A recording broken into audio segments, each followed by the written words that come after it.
Hey, salut tout le monde, j'espère que vous allez bien. On se retrouve aujourd'hui pour parler de lecture graphique et surtout de manga parce que j'ai beaucoup de mangas à vous présenter. On n'est pas dans le décor habituel, je peux pas faire autrement en ce moment. Je pense que là, les prochaines vidéos, on va faire là où on peut. Hein. Alors, j'ai beaucoup de mangas à vous présenter, mais je me suis rendu compte que je me suis quand même concentrée sur quelques sagas en particulier. Donc ça va pas traîner trop en fait, j'espère. En tout cas, on va commencer par la saga sur laquelle j'ai le moins avancé. Donc La Petite Faiseuse de Livres, j'ai lu le tome 5 du premier cycle et je sais pas ce qui s'est passé. je me suis perdue dans d'autres mangas ensuite. Pourtant, j'aime beaucoup, il y a vraiment beaucoup, je crois. Mais vraiment, je trouve que l'avancée que prend l'histoire est vraiment super chouette. J'ai hâte d'être au cycle 2 parce que j'ai vu quelques planches et ça m'intrigue énormément. On est toujours avec la petite Maïne qui était une adulte qui a atterri dans le corps d'une enfant dans un autre univers, dans un univers totalement différent de celui qu'elle connaît puisqu'elle elle travaillait dans le milieu du livre et là elle se retrouve dans un univers où quasiment personne ne sait lire, où les livres sont une denrée très chère, très précieuse, et elle va tout mettre en œuvre pour essayer de créer du papier, et elle va entraîner avec elle d'autres personnages, sauf que le corps dans lequel elle a atterri, c'est le corps d'une petite fille malade. Elle va devoir se débrouiller avec ce corps, et avec le fait aussi que là, elle a l'apparence d'une enfant de 5 ans, donc il faut qu'elle reste assez crédible dans tout le reste, quoi, tout simplement. Ensuite, j'ai commencé une saga, donc j'ai commencé Hirayasumi de Keigo Shinzo aux éditions du Lézard Noir. Je me souviens plus si je vous en ai pas déjà parlé de ce manga. Vraiment, j'ai un trou de mémoire et en fait, je l'ai pas rangé, donc je me souviens plus. Alors, je vais aller très vite, j'ai adoré, vraiment j'adore ce tome 1, j'ai acheté le tome 2 d'ailleurs que je vais lire là, très prochainement. C'est l'histoire de Hiruto, qui est un jeune homme de 29 ans, qui n'a pas vraiment d'ambition, qui travaille, qui prend des petits boulots comme il peut, et surtout qui s'est pris d'affection pour une petite mamie qui vit à Tokyo, et il lui rend visite assez régulièrement. Au décès de celle-ci, il va découvrir qu'elle lui a légué sa petite maison, et il décide de s'y installer, et il continue à mener sa petite vie. Sauf que sa cousine va débarquer à Tokyo puisqu'elle fait des études et il va l'héberger et elle en fait elle comprend pas très bien son mode de vie mais bon elle s'y adapte comme elle peut, on va les suivre tous les deux au quotidien comme ça, c'est un vrai bonheur, franchement c'est un vrai bonheur, je trouve que c'est un vrai bonbon cette lecture, elle donne le sourire, c'est vraiment des instants de vie, c'est que de la... Je sais pas, en fait quand tu sors de cette lecture, tu te sens bien. Ça fait vraiment une lecture doudou, bienveillante, douce, et ça fait du bien. C'est un peu une pause, tu sais, une longue pause dans ton quotidien, et ça fait beaucoup de bien, je vous le recommande chaudement. Voilà. Ensuite, j'ai débuté une saga que j'ai bien avancée puisque j'ai lu jusqu'au tome 6. Le tome 7 est à paraître, où il va arriver, enfin, où je viens de le recevoir. Oh, je sais plus, bref, il arrive là, au mois de juillet. Cette saga, c'est A Sign of Affection, que j'aime beaucoup. Les premiers tomes il y avait des petites choses qui me gênaient, et je trouve que ces choses-là, en tout cas à mon sens, s'effacent tout doucement au fur et à mesure de l'histoire. Donc dans cette histoire, en fait, on suit une jeune fille qui s'appelle Tsuki, qui est une jeune fille malentendante, qui donc ne communique que par le langage des signes. Ce dont on va se rendre compte très rapidement, c'est que autour d'elle, très peu de gens ont appris le langage des signes. C'est-à-dire que elle le dit elle-même, même sa famille ne parle pas le langage des signes, elle a juste un pote qui parle le langage des signes, mais c'est vrai qu'autour d'elle, les gens n'ont pas beaucoup fait l'effort, en fait, elle est assez... Alors, on peut pas dire qu'elle est isolée, mais finalement, enfin, elle a des amis, mais elle reste quand même assez isolée, par sa différence, parce que les gens ne s'adaptent pas à elle, en tout cas n'essayent pas de pouvoir communiquer avec elle. Un jour, elle va rencontrer un jeune homme qui s'appelle Utsuomi, c'est Itsuomi, je crois, c'est ça. Un jeune homme assez mystérieux qui est japonais, mais qui a vécu assez longtemps à l'étranger, qui voyage énormément, et très rapidement, ce jeune homme va... Alors, il est un peu plus âgé qu'elle, et très rapidement, il va s'intéresser beaucoup à Tsuki. Non, c'est Yuki, c'est pas Tsuki, c'est Yuki. Il va s'intéresser beaucoup à Yuki et va se nouer entre eux une relation qui au début est bizarre parce qu'on a un peu l'impression qu'en fait, c'est ça, au départ, on a l'impression que Itsuomi, il s'intéresse à Yuki juste parce que justement elle est malentendante et qu'il a l'impression que elle n'a pas été atteinte par... par la société. Du coup, elle a gardé toute sa candeur, toute sa gentillesse, toute sa douceur, parce qu'elle vit dans sa bulle.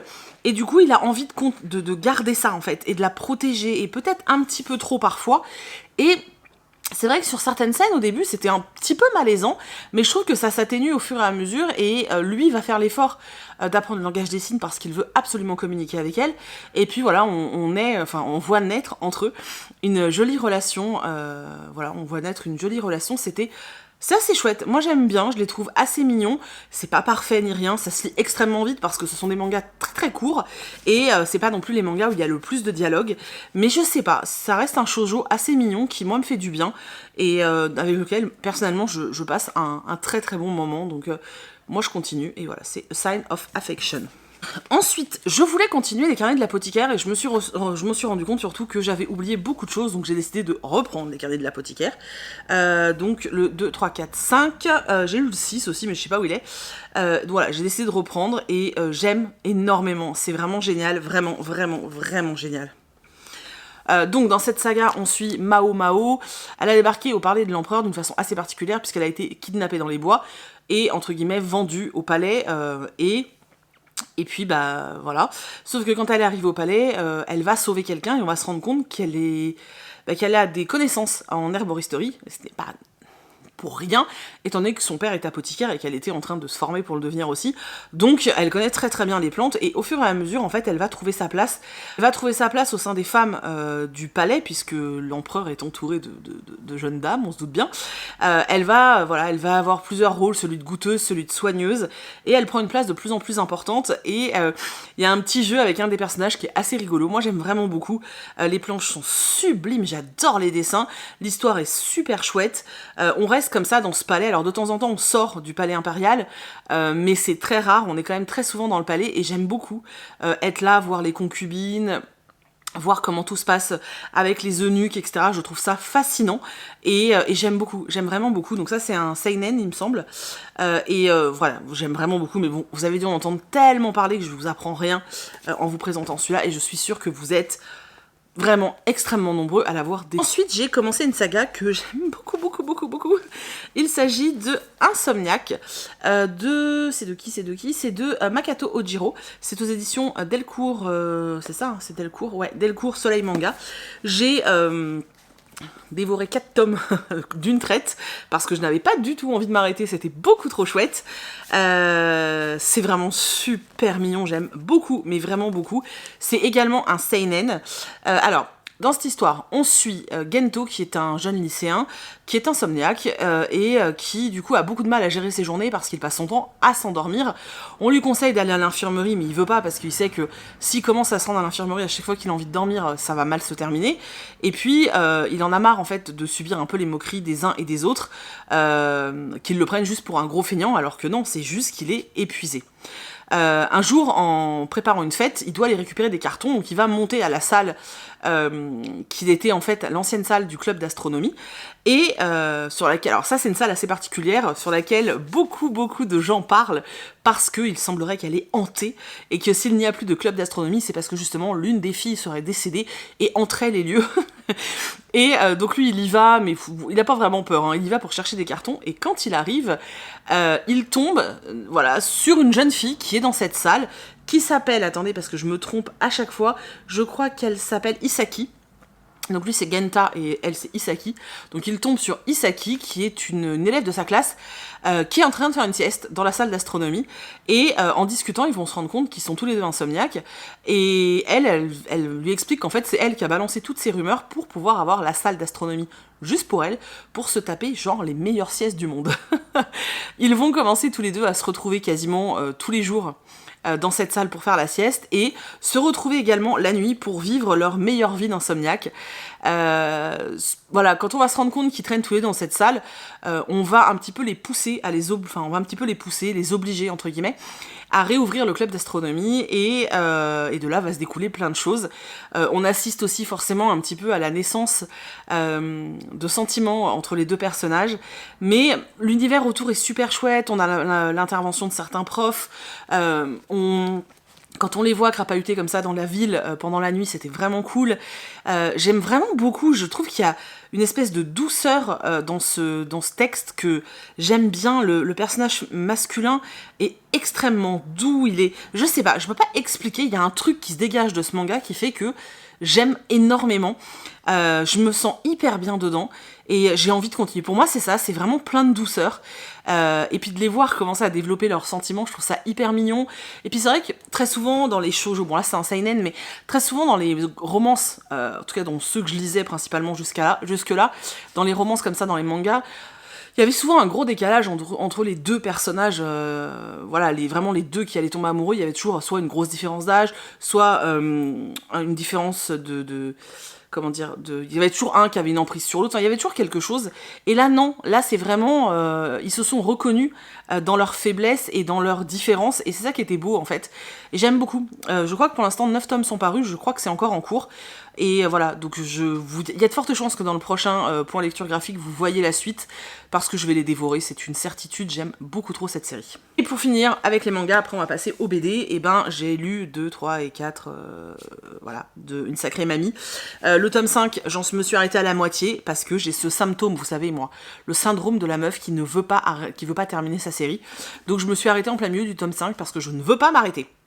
Je vais pas me répéter, c'est mon manga chouchou actuellement, voilà, je suis très triste à l'idée de terminer ce tome 5, je pense qu'une fois que je l'aurai terminé, je vais reprendre, tout simplement. Parce que j'aime, tous les soirs, avant de m'endormir, lire au moins un chapitre, entre guillemets, donc une petite histoire, une petite tranche de vie de ce petit garçon et de sa grand-mère. J'aime beaucoup trop, je peux pas expliquer à quel point on se sent bien quand on lit ce manga, mais vous le savez maintenant parce que vous êtes extrêmement nombreux à m'avoir tagué, à m'avoir envoyé des messages, à m'avoir dit que vous les aviez empruntés à la médiathèque, que vous les aviez dévorés, que vous adoriez. Il y en a qui l'ont acheté ensuite parce qu'ils avaient trop aimé et du coup ils voulaient les avoir chez eux. Voilà, je peux pas vous dire autre chose, une sacrée mamie, c'est une pépite.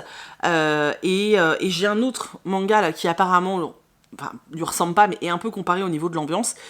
Dès que je l'aurai lu, je vous en parlerai, mais voilà, sachez que j'ai pas encore terminé, parce que je fais traîner, parce que je ne veux pas finir, et parce que j'aime beaucoup trop cette saga. Voilà. Ensuite, niveau BD, j'ai lu Les Sœurs Grémillé, le tome 4. C'est en train de devenir une de mes sagas BD jeunesse chouchoute. J'aime beaucoup trop. En fait, je suis toujours... fébrile au moment où le livre arrive à la maison et vraiment j'aime beaucoup trop ça, la boîte à musique ou encore qu'est-ce qu'il y a d'autre, Elfie, voilà, toutes ces BD là jeunesse, des petits bijoux.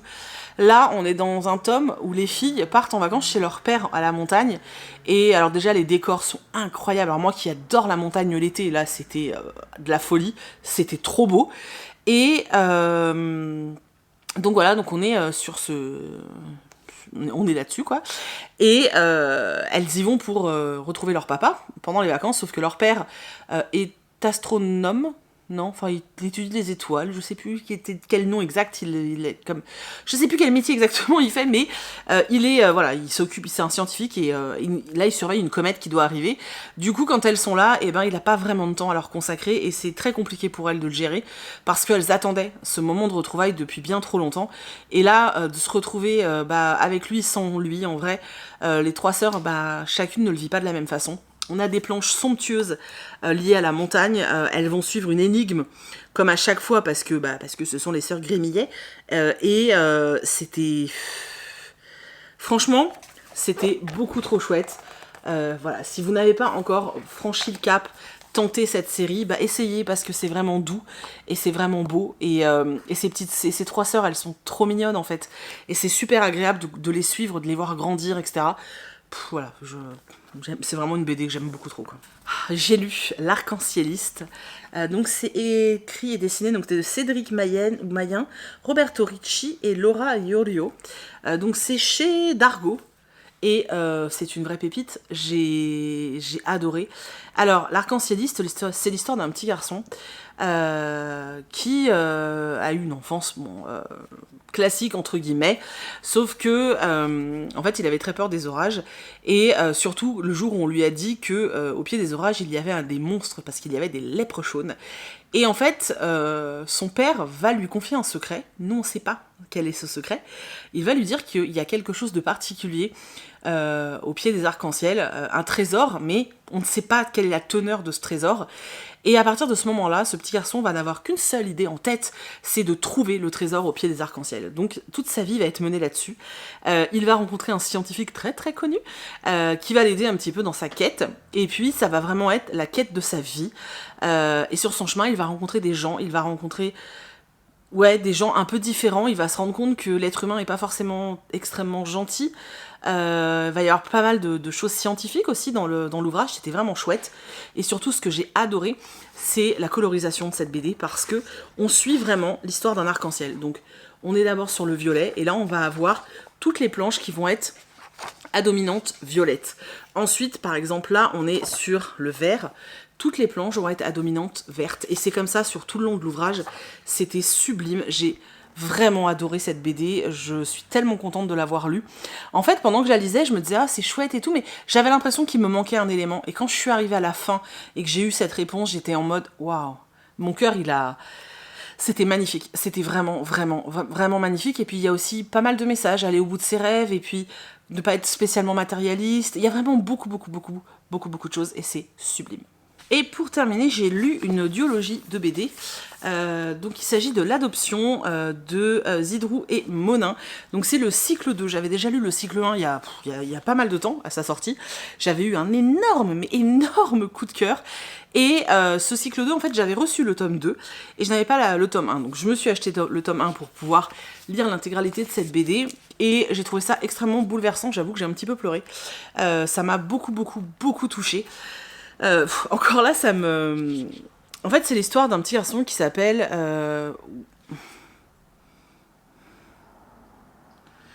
C'est l'histoire d'un petit garçon qui s'appelle Wajdi, qui a 10 ans, qui vient du Yémen, et qui va être adopté par un couple qui s'appelle Gaël et Romain.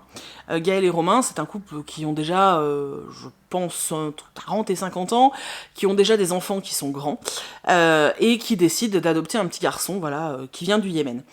Au début, c'est très malaisant parce que quand il ramène le petit, alors il a déjà 10 ans, hein, il a vécu des choses horribles qu'on découvre au fur et à mesure de l'histoire, mais ce qui va être malaisant au début, c'est la réaction de l'entourage, en tout cas de certaines personnes de l'entourage, et même des adoptants que j'ai trouvé hyper choquantes, parce que on a des phrases telles que, je sais pas, genre, vous avez fait une bonne action, ah c'est bien de les aider ces enfants, hein. What? Mais en fait, l'adoption aujourd'hui, c'est plus ça, tu vois. Donc moi, j'ai trouvé ça extrêmement choquant. À l'heure d'aujourd'hui, on n'adopte pas des enfants pour sauver des enfants de la misère. Ce n'est pas vrai. Ce type d'adoption n'existe plus. C'est totalement faux. Aujourd'hui, un couple qui cherche à adopter un enfant, même à l'étranger, déjà en général à l'étranger, c'est simplement parce qu'il n'y a pas d'enfant adoptable en France. Et quand tu vas à l'étranger adopter un enfant, tu vas pas pour sauver un enfant, tu vas parce que tu rêves d'être parent, en fait. C'est un acte plus égoïste qu'autre chose, en fait. Donc j'ai trouvé ça hyper chelou. Bref, t'avais l'impression que c'était les sauveurs qui avaient sauvé ce gamin, alors que... Bref. Donc, ils adoptent ce petit garçon, et en fait, Gaëlle, donc la maman, va un peu tomber des nues parce que Wajdi ne réagit pas du tout comme elle le pensait. Elle pensait qu'il serait reconnaissant d'être là parce qu'on l'a sauvé, hein, on l'a sauvé des camps, et elle pensait, vraiment, il pensait que ce gamin allait être totalement ravi d'être dans cette grande maison, de se retrouver comme ça en France, à Nantes, avec des gens qu'il ne connaît pas. Il a perdu absolument toute sa famille, il a vécu des choses horribles, puis il comprend pas la langue, il n'a pas les codes pour vivre là. On voit une scène où il prend une douche, pour lui, voilà, il comprend pas ce qui lui arrive, ce gamin.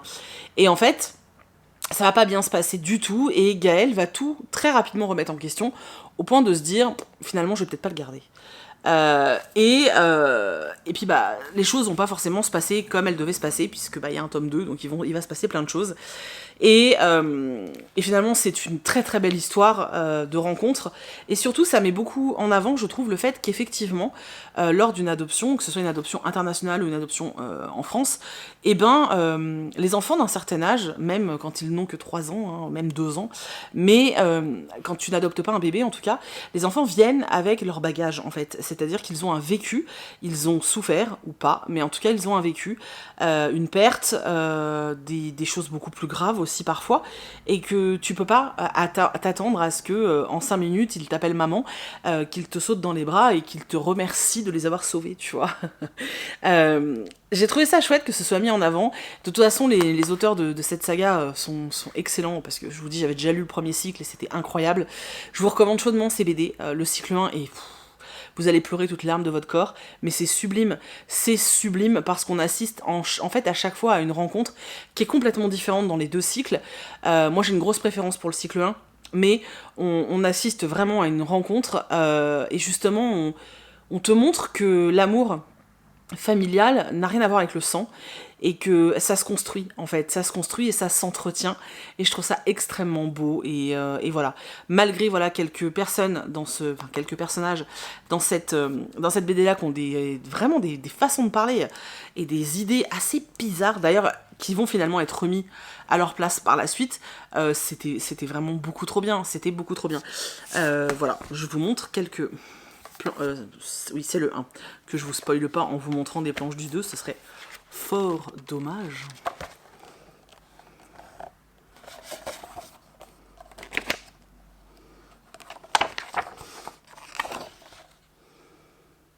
Donc voilà, c'est tout pour ce petit point lecture graphique. J'espère sincèrement que ça vous a plu. S'il y a des redites, je suis vraiment désolée, c'est de ma faute, c'est parce que j'ai mal rangé. Voilà, les BD, je sais que non. Pour les mangas, j'étais pas très sûre, parce que entre eux, ce que je vous présente sur Insta, ce que je vous présente dans les vlogs, je suis perdue en fait. Elles étaient sur mon bureau, donc les ouvrages étaient sur mon bureau, donc je suis partie du principe que je ne les avais pas encore présentés. Voilà, n'hésitez pas à me dire s'il y a des sagas qui vous tentent, s'il y en a que vous avez déjà lu, si vous avez des mangas à me recommander, pareil, ou des BD, n'hésitez pas à me lancer plein de recos dans les commentaires, j'adore ça. Et puis voilà, dites-moi vraiment s'il y en a qui vous ont tapé dans l'œil, s'il y en a qui vous tentent, et puis parlez-moi de vos dernières lectures graphiques aussi, ça me tente beaucoup. J'aime beaucoup savoir ce que vous avez découvert vous, donc n'hésitez pas, j'attends vos commentaires. Voilà, je vous retrouve dimanche dans un vlog, je vous fais plein de gros bisous, je vous remercie d'avoir regardé cette vidéo jusqu'au bout, et puis voilà, dévorez plein de livres les gars, et éclatez-vous, c'est tout, bisous.